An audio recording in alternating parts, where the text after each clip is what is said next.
Sure you feel the vibes.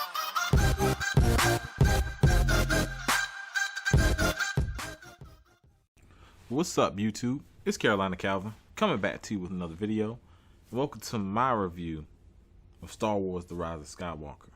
Now, I haven't said much on Twitter about this film. I was waiting to this video. I was gonna wait till Saturday to really talk about this film. I guess so more people can watch it. There's a lot of people who completely, tuned out after The Last Jedi, saying they weren't gonna watch anything Star Wars, and I get it. Last Jedi I didn't like very much. I like this movie a little bit better because of the action. I think there's more action set pieces. Obviously, this is the finale for your trilogy, but movie's convoluted. The movie feels like two movies in one. One to put a band-aid over The Last Jedi and kind of retcon some of the things that happened in that film, and two to essentially, I guess, end your, go ahead and end your trilogy and wrap up all the nonsense that's been going on, which people are going to talk about this for a while. It seems like all of the critics who like Last Jedi hate this film for the reasons I just said.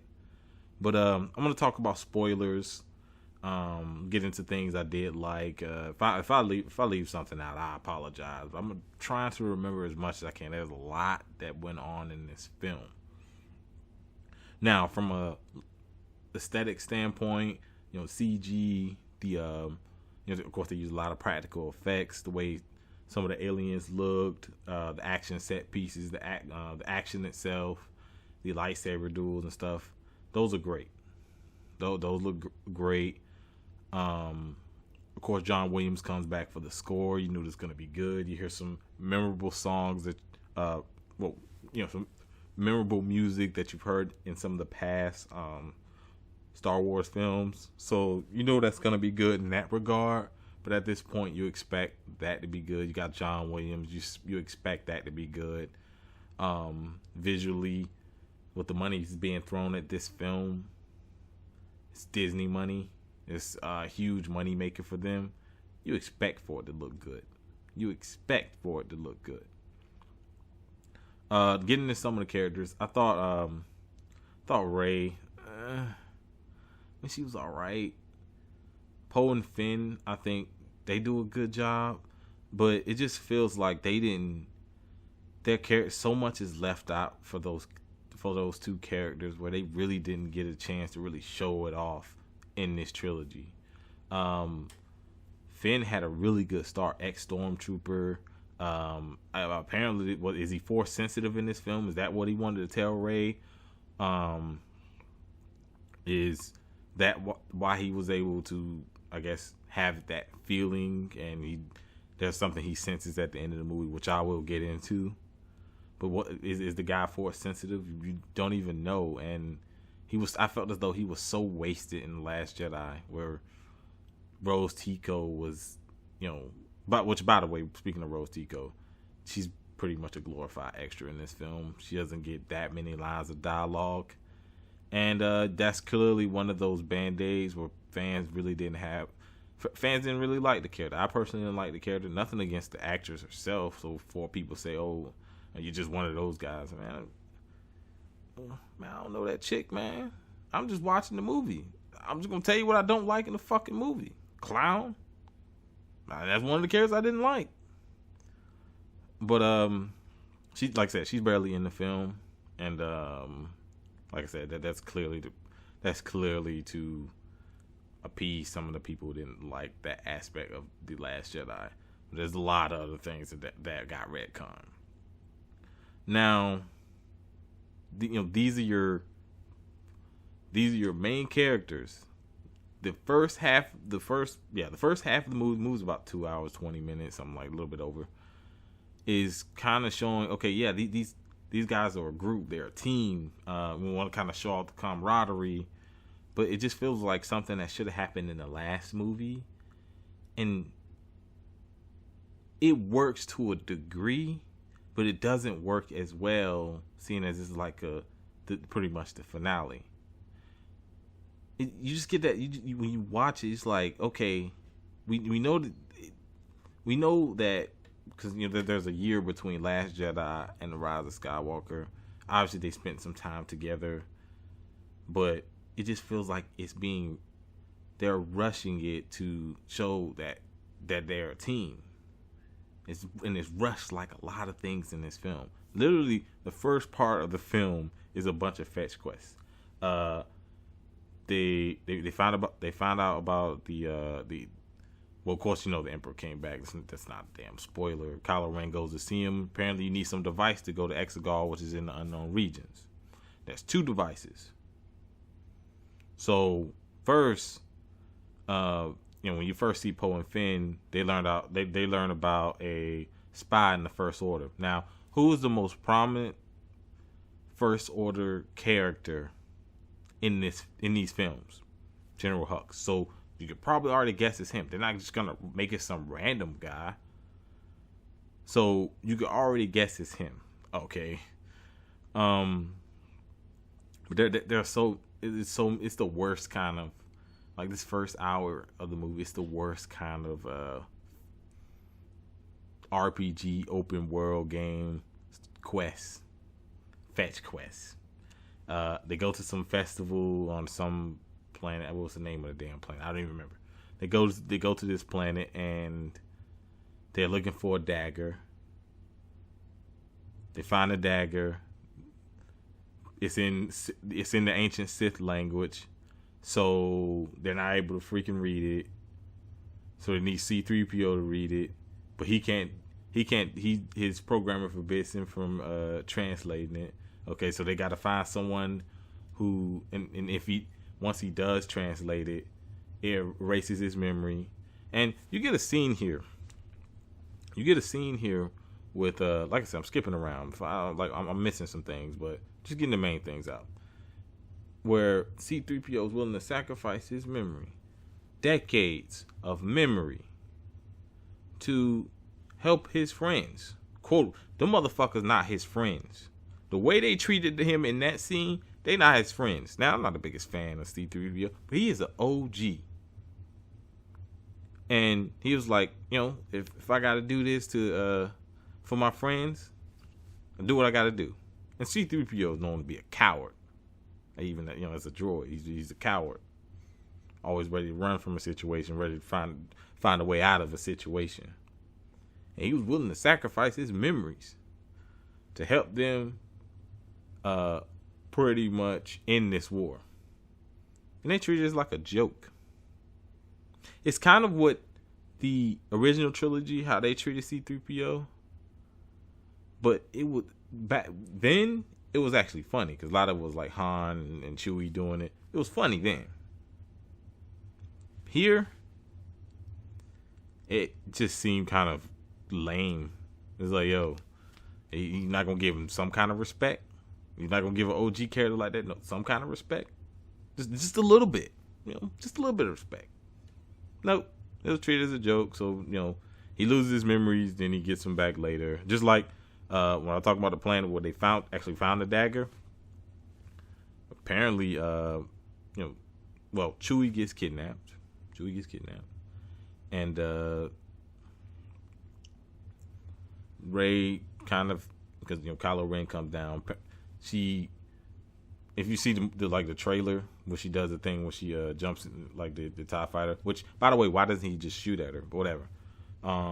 The TIE fighter's kind of flying at her and she jumps in there and like she cuts the wing off or whatever. And he crashed in a horrible explosion and all that, and comes out just fine. He's cool. And the transporter thing Chewie's on, she force pulls it to stop it. So are we playing Force Unleashed now? Okay. She definitely been eating her Wheaties. She force pulls it and keeps it from taking off. Kylo Ren pushes it, so he tries to push it out, and they kind of get into like the force struggle, and she ends up shooting lightning, destroying the thing, the transport, and she thought she killed Chewie. Now, Finn at the time saw the transport Chewie got on, so he didn't know that wasn't the transport. Now, these are small things. It's just something you notice. It is what it is. By the way, how Kylo Ren found out they were on that planet, let me get the name of the damn planet. But how Kylo Ren found out they were on this planet. Pasana, whatever. How he found out they were on this planet. They had like one of those forced Skype calls. That's what I mean. I think I've heard somebody else call it that. They had one of those forced Skype calls, and before he could kind of see what she sees, or kind of mostly just see her. He can mostly just see her. They do way more with that shit in this movie. Oh man, they do a lot. They do a lot with that ability. And then this is one of those instances where one of the like little kids at that festival put the necklace around her. So Kylo Ren, while they having the forced Skype call, snatches it off, and that's how he finds out where she's at. How Sway? How can he? I mean, I understand they like to add new force powers, but some of the shit they did in this movie that you saw them do now, where they can literally take objects from each other across great distances like that. Like, they weren't even in the same solar system, and he was able to take that necklace off, or like, they're just teleporting objects around. Is that what we doing now? Is that okay? All right. Okay, I mean, whatever. Okay. Kind of skipping back ahead, C-3PO, of course, gets his memory wiped. This is when Kylo Ren, he also shows up here too, and his Star Destroyer is there, and that's when Rey finds out that Chewie's not dead. He's actually on that Star Destroyer. So, okay. 1 second. So, okay, he finds out that what's the name of this planet? I was looking for the name of the planet. I'll be forgetting the name of the planet. It's called Kijimi. It's the name of the planet. It's called Kijimi. But they actually go up there to save Chewie. This is after they've already got the information about, they pretty much translated the dagger, pretty much talking about Exegol, if I'm saying it wrong, I'm sorry. And after they get this information, they go back up to, they go up to save Chewie. And of course, Rey ends up eventually going off and doing her own thing. This is another one of those moments. By the way, the stormtroopers, I mean, I know they always got taken out pretty easy, but man, this is like some video game aimbot type shit. Like, you watching this, is like it's just a video game aimbot. The way they take these stormtroopers out, the dudes are even more scrubby than they were in the original trilogy, which they were pretty scrubby. The motherfuckers had the accuracy of they had the accuracy of a drunk bat. So I mean, like, they never really that great, but this one they get taken out like complete and utter scrub bums. Rey goes into Kylo Ren's quarters, and then they have another Skype call. Another Skype call, and fourth Skype call. I'm sorry. And he's pretty much trying to find out where she's at, and they actually have a lightsaber duel. Yes, a fucking lightsaber duel. So not only are they pulling objects through it, they're fighting each other through the fourth Skype call. Now, that'd be nice. I could just, hey, what you doing? Like, just use the force and just punch him. You ain't gotta be next to him. But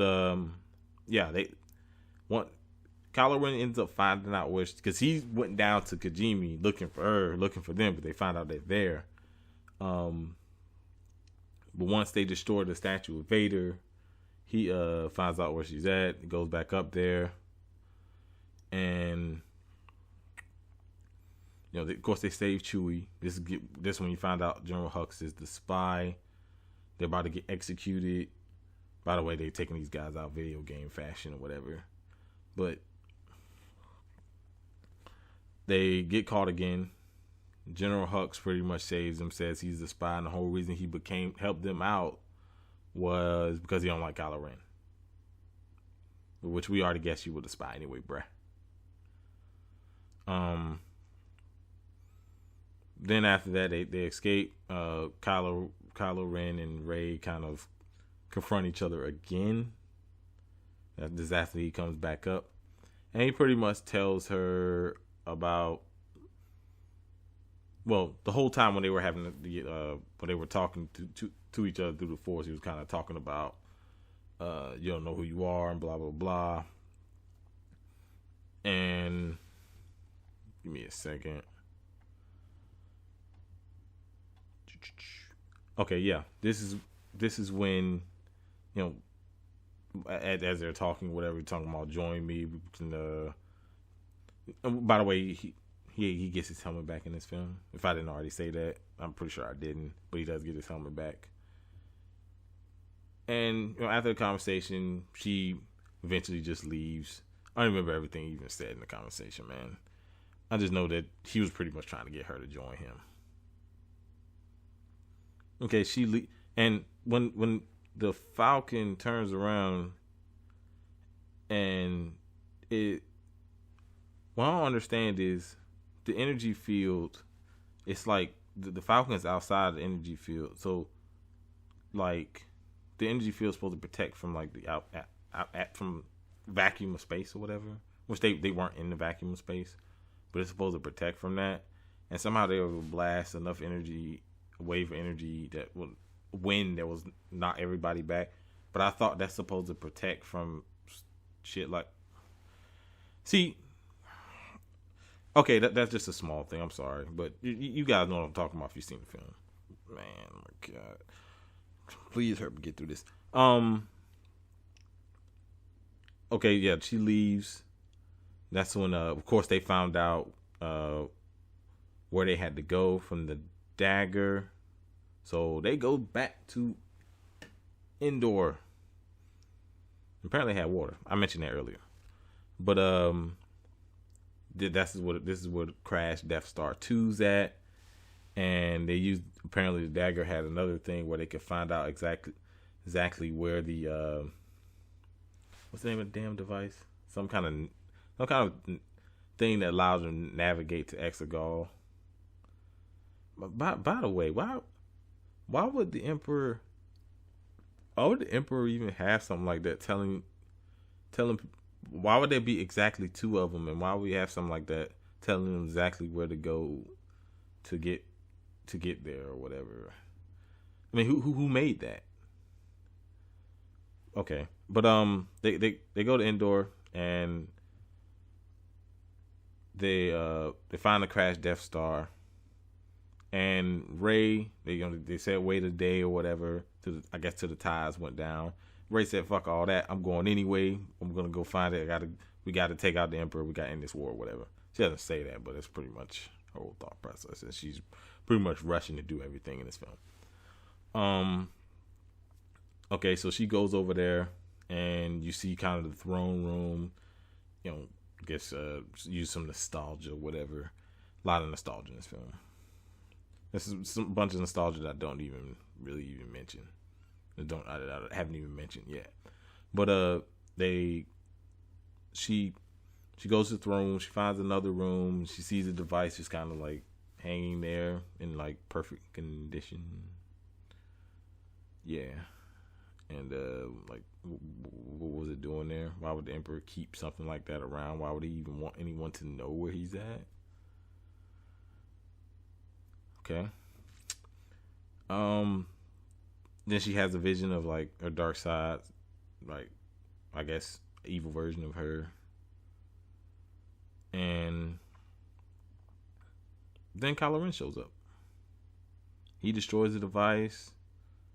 They have a lightsaber duel. Pretty good. It's a pretty good duel. Definitely the best of the series. I mean, the best. I'm sorry, not series. The best of this trilogy. The best lightsaber duel of the trilogy. I'll give him that. With the waterfalls and stuff like that. And Kylo Ren actually beats her.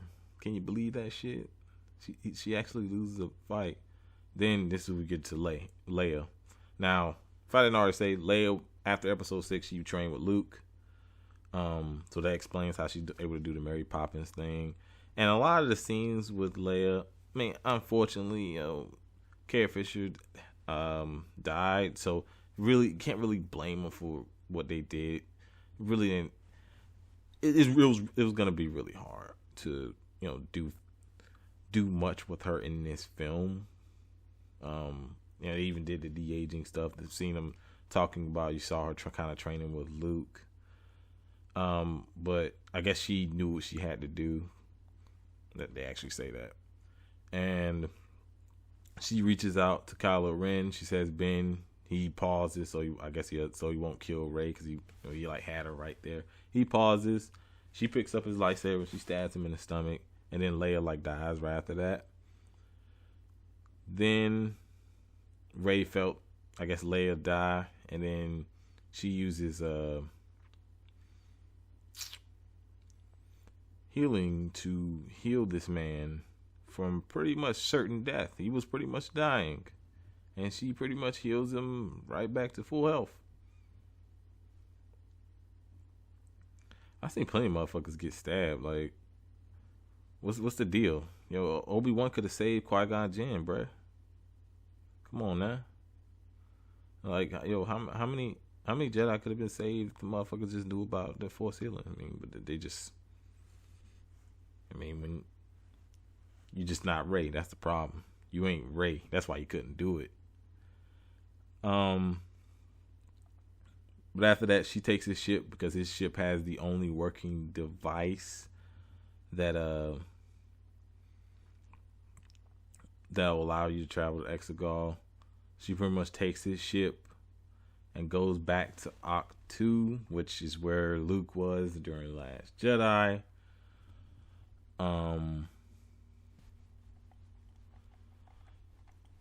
And she's kind of having like conflicts or whatever. She's pretty much like having conflicts or whatever about everything she's doing. And she talks to Luke because at this point she already found out she was a Palpatine. She's the granddaughter of Emperor Palpatine. So that's another thing that kind of got retconned from The Last Jedi, where that was probably one thing I didn't really mind from Last Jedi, that she was like nobody and whatever. The fact that she was just too powerful, I would still say she was too powerful. I don't give a damn whose kid she was. But I didn't have a problem with them with that in The Last Jedi. But that was pretty much the retcon that, and draw some connection to a past character or whatever. So she talks to Luke, and Luke says that him and Leia knew the whole time, and like she already destroyed the TIE fighter. She removed the device, she destroyed the TIE fighter, and then she throws the lightsaber, and Luke catches the lightsaber. Another scene where Luke says, I can't remember exactly what he said, but he said something about you'll need this or whatever, and then he pretty much said he was wrong for giving up. Another retcon of Rian Johnson's story. Now, matter of fact, speaking of that particular scene, Rian Johnson did say something about this film and Luke Skywalker himself. I'll tell you what he said. He said, "I think it disrespects the character of Luke by treating him not as a true mythic hero, overcoming reoccurring wounds and flaws, but as a video game character who has achieved a binary, permanent power-up." Now, who does that sound like in this film? In each one of these films? Damn sure ain't Luke. Luke got buried. Who does that sound like? Who's out here pulling down ships like she's from Force Unleashed? Who's out here healing fatal stab wounds? Who's out here beating one of the main antagonists in their first lightsaber duel? Who's out here that knows more about the Millennium Falcon than Han Solo? Wonder who that is. Yeah, we're referring to Rey, of course. But the dude, for one, I'm gonna get off into a tangent a little bit. This guy makes it seem like Luke went through nothing in original trilogies. In the original trilogy, I'm sorry. Luke went through a lot in the original trilogy. Luke, people act like, oh, you want Luke to be this perfect character. He was never a perfect character. He had to go through shit in the original trilogy. Do you not understand this? We just didn't want him to well, me personally, I just didn't want to see him be a freaking coward. He was a coward in The Last Jedi. All the way up until the end, he was a coward. But yeah, anyway, he has a conversation with Rey, and then he himself, he picks up his X-Wing. His X-Wing was still there because she destroyed the TIE fighter. She thought she didn't have no way of leaving, forgetting that his X-Wing was there, and he lifts the X-Wing out the water, and that's pretty much what she takes to go to Exegol. And, you know, the Emperor, this motherfucker got a bunch of ships. You know, I guess he'd been amassing ships for 30 years. Snoke, First Order, all that stuff was put into place, I guess, so he can amass all this power while no one knew, you know, in the unknown region, he can amass all this power. That's not question how he got all that, because I mean that's just another question. You could have a whole video talking about that. But you know, he has all these ships. He has like Sith troopers, which the guys wear cool red armor. By the way, these guys are in the trailers and shit. Hell, they even in the they were part of the update for the Battlefront 2 game. These guys do nothing. They just red stormtroopers. I guess they can shoot better, because I actually see them shoot some of the rebellion guys. But at this point, there were so many rebellion guys, they weren't shooting them. Then that would have been a problem. So you had to see some guys down that end. But she goes to Exegol, and they kind of follow the route that she takes. So she's like broadcasting the route that she takes. So they send the fleet in, knowing it was essentially, because now Poe, because when they get there, Poe and them find out about Leia's death. They found out that Leia had died, and Poe's like now the general of, you know, the whole resistance or whatever. And he pretty much goes there knowing that most likely it's gonna be a suicide mission. But Lando's in the movie. I just thought about that. You know, he has some decent scenes, but he's just in there for he's just in there for the fanfare. I'm surprised they didn't kill him off, honestly. I'm honestly surprised they didn't kill him off. But he was there. He went off. He took the Millennium Falcon, and he said he was gonna bring in more people because they apparently made that call for help in The Last Jedi, didn't get it. So they're making that same call, but they're gonna go to Exegol. They're gonna try to stop the fleet. Apparently, there's some antenna that allows the ships to get through the atmosphere of that planet. Oh, and by the way, the Star Destroyers. I'm skipping around. The Star Destroyers have Death Star lasers, each one, hundreds of them. They destroy some planet. I can't even remember what planet it was. It got destroyed. It was just a show. It was pretty much a show of power, to show how powerful each one of these Death Stars are. And he calls it, the Emperor calls it the Final Order. Yeah. He calls it the Final Order. But yeah, like I said, Death Star has planet-killing weapons, and they're essentially going on a suicide mission. So you get there's a new girl that Finn met who was also an ex-Stormtrooper. I don't remember her name. Doesn't that suck? I really don't remember her name. I didn't write none of this shit down. I am going off the top of my head, guys. I apologize. No, I really don't. But okay. You know, she also joins the fight, and it kind of, let me see, skips around. You see Rey eventually goes, she confronts the Emperor. Of course, Kylo Ren is not too far behind. And, which, by the way, he threw his lightsaber, so he comes in, he doesn't have his lightsaber. Harrison Ford's in the movie, he kind of has a memory flashback. I don't know what it is, because Han Solo's not force sensitive, so he's not gonna have a Force ghost. But he talks to him, and you know, he talked about he doesn't have enough strength to do it, and you get the "I know," famous line that Han Solo pretty much says in Empire Strikes Back, where he pretty much says "I know" when he was speaking to Leia. But that seems cool then. It was okay here. I mean, you get to see Harrison Ford again, I guess, who that character had a really shitty going out. He should have went out in a blaze of fucking glory. But so of course, Kylo Ren goes to Exegol. Guess he knew the way. He's been there already, so I assume he did. And he gets there. Nicer Ren show up. These guys are freaking useless, by the way. They started whipping his ass though. He didn't have a weapon. But I'm saying these guys are useless because they talked about these guys. These guys helped destroy the Jedi Temple, blah, blah, blah. So, if you see these guys for the first time for any extended period in this film, they're just a bunch. They're just essentially black stormtroopers. Huh. I mean to come out like that? No, they're stormtroopers essentially wear black. They don't really do much. They're like the red stormtroopers. They don't really do much.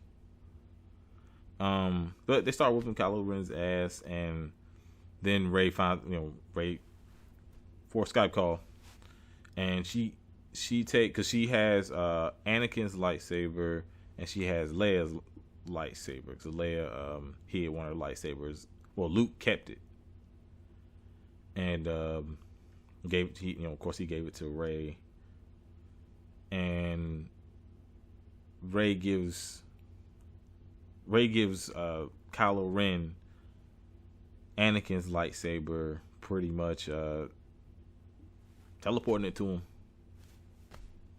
So they're just passing weapons off like that. So he teleports it to him, and he pretty much kills all the Nicer Ren pretty easily after that. Then they both, of course, she has a conversation with. All this is like right before she has a conversation with,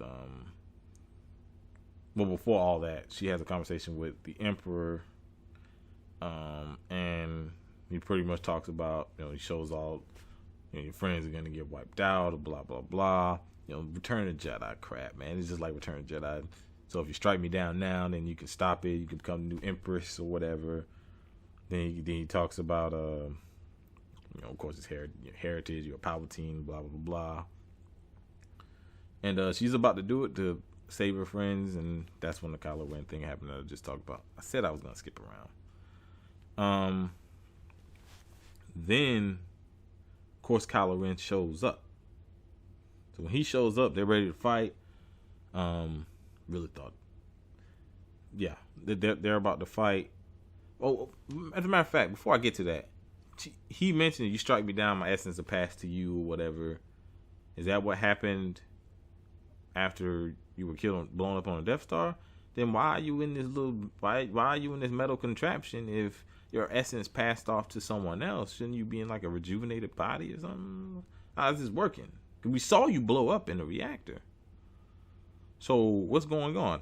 Doesn't explain. They don't explain shit. They ain't explain it. But yeah. Kylo Ren shows up. They're about to fight. They're in ready stance, and he pretty much, pulls some of the Force essence from both of them and regenerates, because in there he's blind. He's pretty messed up, and he pretty much handles them pretty easily, even in his weakened state. He pretty much makes them kneel down, and he pretty much drains the Force energy from them. And he gets regenerated. Then he shoots like lightning. Because around this is around the time where Lando shows up with just a whole fleet of ships. The help they didn't get in The Last Jedi. Lando went out and got it. He actually went out there and did something. He went and got the help. And they started wrecking those Star Destroyers. But then, like I said, Palpatine shoots lightning there, disabling all those ships. I don't know why he just didn't destroy them. But he was disabling all those ships, shooting lightning straight into the air. Kylo gets up first. I probably got it mixed up, but Kylo gets up first. He throws him like down the chasm or whatever. Pretty much eliminating him from the fight for a while. Then Rey gets up. Let me see. No, I guess Rey. This is one of the points where you hear voices of like Windu, Ahsoka Tano, Obi-Wan Kenobi, Luke. What else you hear? I guess Anakin. It might be some Yoda. All like speaking to her or whatever. And she like gets up and he says something like, "I'm all the Sith," or whatever the fuck that goddamn means.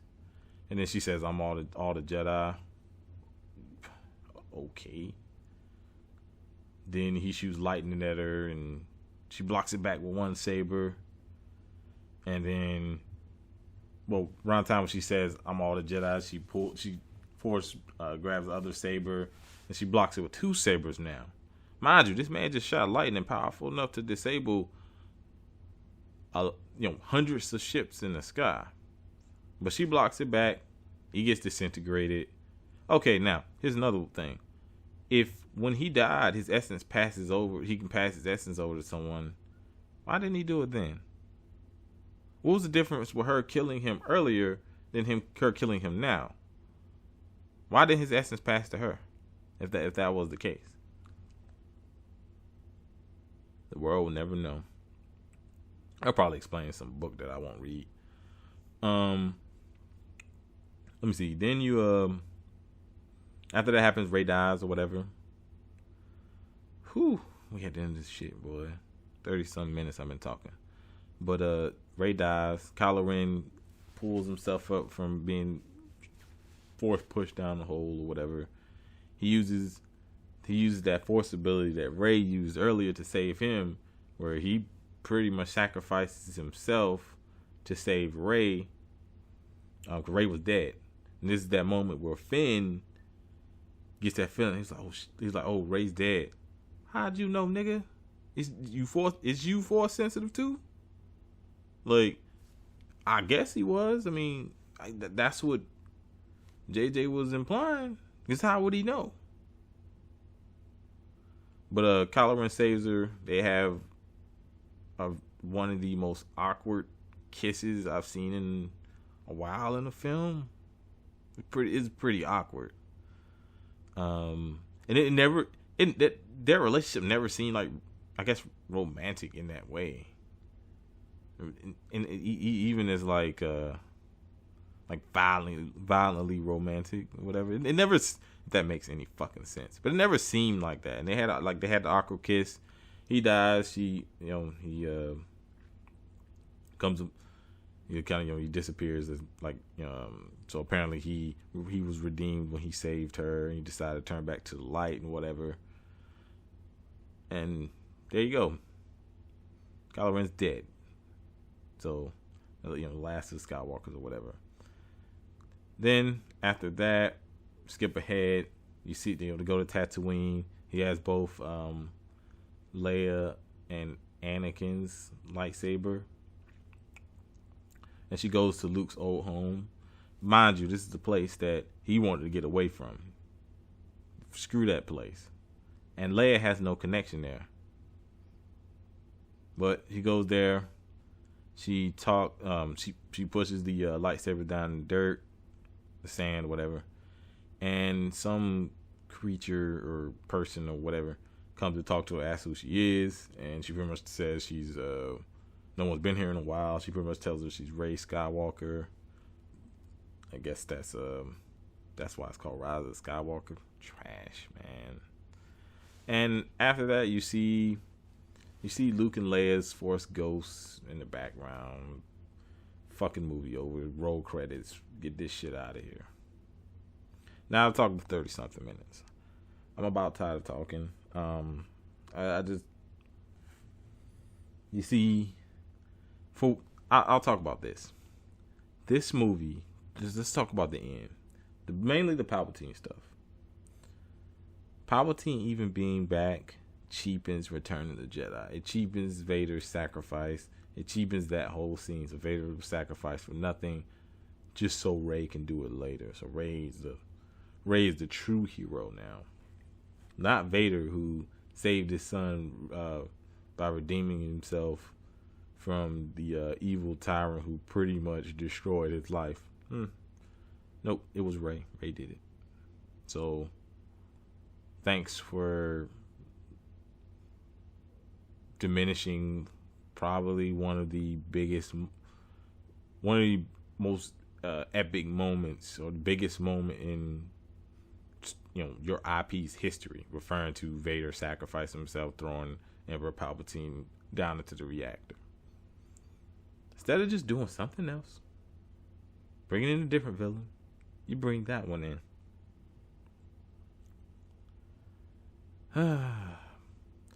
Okay, but yeah, that's the end of the movie. That's my thoughts on the movie. I went through most of the scenes. If I left out something, I really don't care, man. Okay, guys, since I forgot to give my score on a scale of 1 to 10, I'm gonna probably have to go with a 4.5. I mean, that score could change, but probably not. I don't know if I plan on going to see this movie anytime soon. Maybe when it goes to one of Disney Plus or something like that. But I definitely don't plan on going back to the theaters. But yeah, I'm gonna go with a 4.5. And let me know what you think down in the comment section. I'm sorry if this video went long, but this is probably the only video I'm gonna make. So it's gonna be this is gonna be like a 40-minute video. But like I said, let me know what you think down in the comment section. Hit me up on Twitter if you got any more thoughts. If you like this video, hit that thumbs up button and subscribe. Thanks for watching.